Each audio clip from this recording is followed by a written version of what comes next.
اللهم خفف عني ثقل هذه الأيام وحقق لي جميع الأحلام.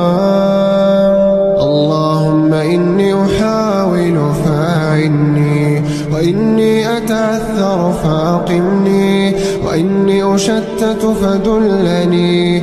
اللهم قوني ولا تضعفني، وعوضني ولا تخيبني.